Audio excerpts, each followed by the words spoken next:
10 मार्च 1969। अव्यक्तवाणी। अपने पुराने संस्कारों पर विन करने वाले ही नंबर 1 बन सकेंगे।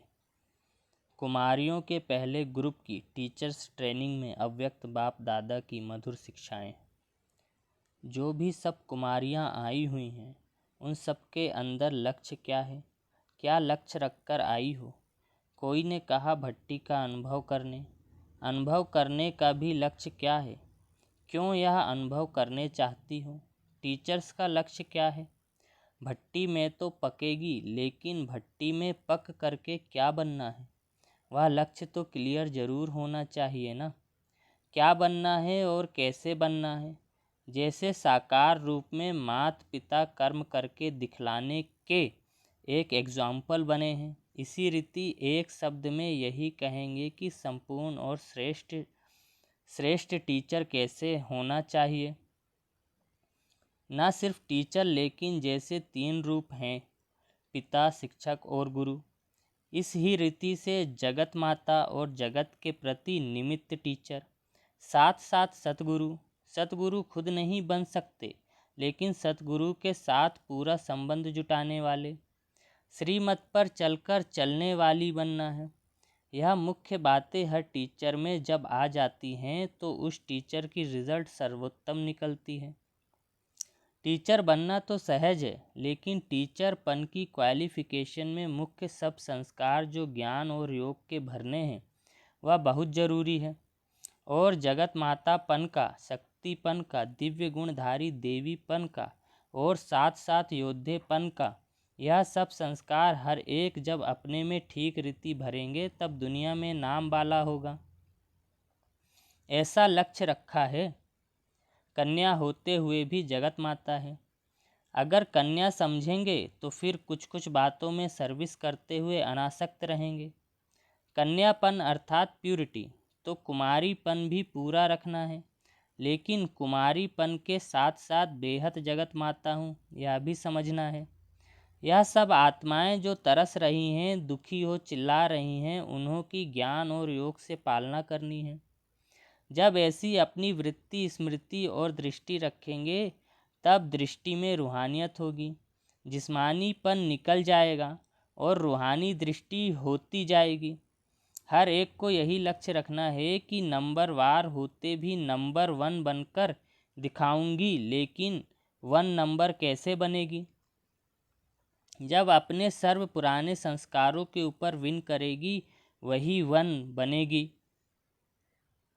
इतनी हिम्मत और उल्लास हर एक को अपने में रखना है। और अगर इतनी कुमारियां संपूर्ण टीचर बनकर निकले, फिर तो विनाश कितना जल्दी होगा, क्योंकि आप संपूर्ण बनेंगी तो फिर सृष्टि भी संपूर्ण चाहिए। यह अपूर्ण सृष्टि जल्दी जल्दी खत्म हो, संपूर्ण सृष्टि आ जाएगी। फिर शक्तियों का नाम कोने कोने में बाला होगा। सबको मुख्य यही सोचना चाहिए कि कब भी अपने अंदर पुराने संस्कारों को प्रकट होने नहीं देना है। संकल्प से ही उनको खत्म करना है। अगर संकल्प आता भी है तो संकल्प को स्थान देकर उनकी पालना नहीं करना। संकल्प को संकल्प तक ही खत्म करना है। फिर आखिरी यह हो जाएगा, संकल्प में ही पुराने संस्कार इमर्ज नहीं होंगे। एक दो के स्वभाव भिन्न भिन्न तो होंगे ही, लेकिन स्वभाव से बचने के लिए अपने में क्या धारणा करनी चाहिए? सरलता। जितनी सरल बुद्धि, सरल दृष्टि, सरल वाणी होगी, उतना ही स्वभाव का टकराव नहीं होगा। कुमारियां भट्टी नाम से घबराती तो नहीं हो। यह तो मीठी भट्टी है। इसमें ही तो सोना बनना है। कोई भी मन में मुश्किलात महसूस हो तो मन की बातें मन में नहीं रखना। मन की बातें वाणी में भर लाना है, लेकिन कहाँ? स्थान देखकर लाना है। यह भी किचड़ा है ना। किचड़े को कहाँ डाला जाता है? जो स्थान मुकर्रर होता है। यहाँ वहाँ किचड़े को डाला तो फिर वह वायुमंडल में फैल जाएगा। इसलिए कोई भी मन में ऐसा संकल्प आए जिसको व्यर्थ संकल्प, विकल्प कहें, वह निमित्त बने हुए स्थान के सिवाय किसी से नहीं कहना। नहीं तो वायुमंडल को बिगाड़ने के निमित्त बनने से पुरुषार्थ में यह बाधा पड़ जाती है।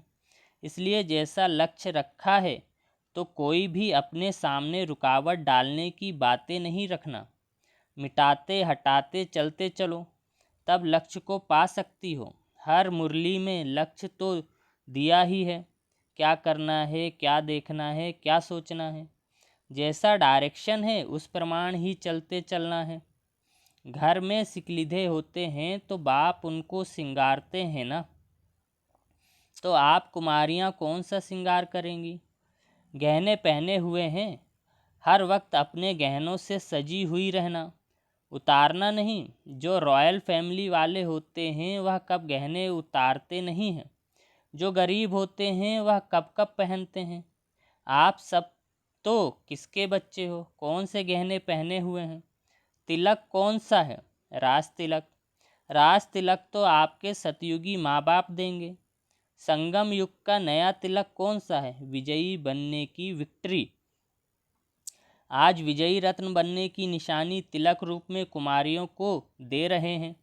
अच्छा, चिंदी पहनी है? कौन सी चिंदी पहननी है?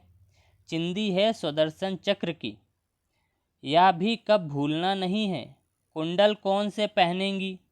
शंख, शंख ध्वनि होती रहती। अच्छा, कंगन कौन से पहनेगी? नियम रूपी कंगन बांधना है, लेकिन जितने जो नियम पालन करेंगे उतने कंगन पड़ेंगे। कोई 10-10 कंगन भी पहनते हैं, कोई एक भी पहनते हैं। ज़्यादा कंगन जब होते हैं तब शोभनीक होती है। जितने नियमों की पालना करते हैं उतने ही कंगन पड़े हुए हैं। अच्छा, घुंघरू कौन से पहनेगी? घुंघरू में आवाज़ होता है ना, तो ज्ञान घुंघरू का आवाज़ सब सुने। कृष्ण के लिए कहते हैं, घुंघरू की आवाज़ से गोपिकाएं आती थीं। तुम्हारी ज्ञान घुंघरू की आवाज़ से कौन आएंगे?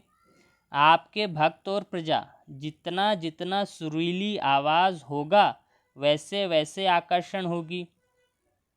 यह सब गहने हर वक्त पहनने ही रहना है, कहाँ माया उतार ना दे। उतारने वाले भी बड़े तेज हैं, प्यार प्यार से उतार भी देते हैं, इसलिए कब उतारने नहीं देना।